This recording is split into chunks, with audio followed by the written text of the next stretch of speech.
Today, Black Shalom L'Chaim moving along. This next video was Solomon's Bound. Okay, a little busy, so Solomon's Bound. We got a lot to do today too. Today, Black Shalom L'Chaim, purified drinking water. Got it up there. I got a lot to put man. We talk about sanitizer. Talk about the empty bottles. I'll show y'all some of the boxes too. Hanukkah's coming up in a few days. I'll show y'all some menorahs and all that. Y'all wanna see that? I'll even do some videos on this. But like I said, I thank y'all for keeping this channel low. And I thank y'all for keeping my numbers little. Thank y'all for appreciating me. I appreciate y'all. I appreciate y'all because y'all help me, help y'all, help y'all, help y'all, help me, help y'all, help y'all. And we just get it from there. It's like, I don't know if I was told it was whatever. This is just, we started off with something so beautiful. If you know the story of Shalom. Wow. But Judea Black's here. It's like I've been here for a minute now, right? Yeah, right, long time. Been a long time. Yeah. I was just supposed to be the spokesman, man, and I got you. Okay, so this was Solomon's Bound, I believe. Anyway, Judea Black, Shalom L'Chaim, purified drinking water. They got it up there. Shouts out to the 12 tribes. Get it, Mr. Your slave, trying to polish this ball and this chain, 'cause I don't think twice. Just keep it out of my sight. Ornias took the finger ring and went off to Beelzebul, who has kingship over the demons. He said to him, "Come, Solomon calls you." But Beelzebul, having heard, said to him, "Tell me, who is this Solomon of whom you speak?" Then Ornias threw the ring at the chest of Beelzebul, saying, "Solomon the king calls you." Beelzebul cried aloud with a mighty voice and shot out a great burning flame of fire, and he arose and followed Ornias and came to Solomon. And when Solomon saw the prince of demons, he glorified the Lord God, maker of heaven and earth, and said, "Who are you?" The demon replied, "I am Beelzebub, the ruler of the demons. And all the demons have their chief seats close to me, and it is I who make manifest the apparition of each demon." Solomon demanded that he bring the demons, and he promised to bring all the spirits under his rule. Solomon then asked of the demon if there were females among them, and when he told him that there were, Solomon asked to see them. So Beelzebul went off at high speed and brought to him a female demon called Onoskelis that had a very pretty shape and the skin of a fair-hued woman, and she tossed her head.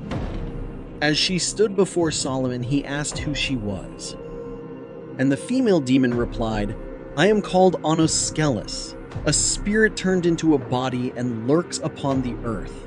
There is a golden cave where I lie, but my most frequent dwelling places are the precipices, caves, and ravines. Sometimes I creep up from nature into the arms of men and strangle them with a noose.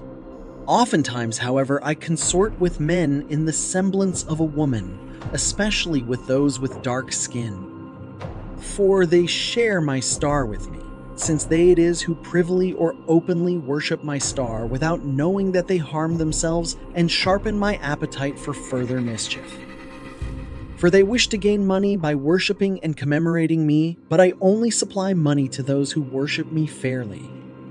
Solomon questioned her about her birth, and she replied, "I was born of an untimely voice, the echo of a man's excrement dropped in a wood." This demon born of an echo is similar to the Hebrew spirit named Bath Kol, which is the daughter of a voice, as well as to the Greek spirit in the Gnostic hymn named Hermes. Then Solomon said to her, "Under what star do you pass?" And she answered him, "Under the star of the full moon, for the reason that the moon travels over most things." Then he said to her, "And what angel is it that frustrates you?" And she said to him, "It is he that reigns in you." Solomon thought that she mocked him and commanded his soldier to strike her. But she cried aloud and said, "I am subject to you, O king, by the wisdom of God given to you, and by the angel Joel." Solomon commanded her to spin the hemp for the ropes used in the building of the house of God. And accordingly, when he had sealed and bound her, she was so overcome and powerless as to stand night and day spinning the hemp.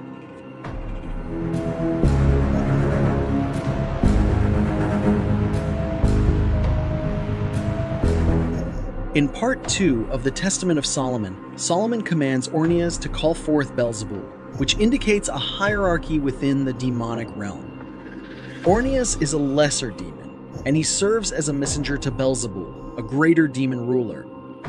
The interaction between Ornias and Beelzebul highlights Beelzebul's initial ignorance of Solomon, a human king, which quickly shifts to recognition and compliance when confronted with the symbol of Solomon's divine authority, his ring. This signifies the power of the divine realm over the demonic, a central theme in Judeo-Christian texts where the power of God, often represented by his faithful servants, is paramount over evil. The arrival of Beelzebul before Solomon and the subsequent dialogue emphasizes Solomon's wisdom and his control over demons granted by God. Solomon's questioning of Beelzebul and Beelzebul's admission of his identity and role among demons set the stage for Solomon's display of dominion over the spiritual entities. This mirrors the larger biblical narrative where Solomon's wisdom and judgment are legendary. Solomon's ability to command the demons to do his bidding further showcases the victory of divine wisdom over chaotic evil. The fact that Solomon praises and glorifies God at each step of victory over the demons underscores his unwavering faith and humility, signifying that he sees himself not as the vanquisher but as an instrument of the divine will, executing judgment on the wicked by heavenly mandate. Then we're introduced to Onoskelis, one of the few female demons of this realm. Her name means donkey leg in Greek, Onos meaning donkey, and Skelos meaning leg. Why she has this name isn't mentioned in the text, but this is why subsequent depictions of Onoskelis often features her as part donkey, part woman.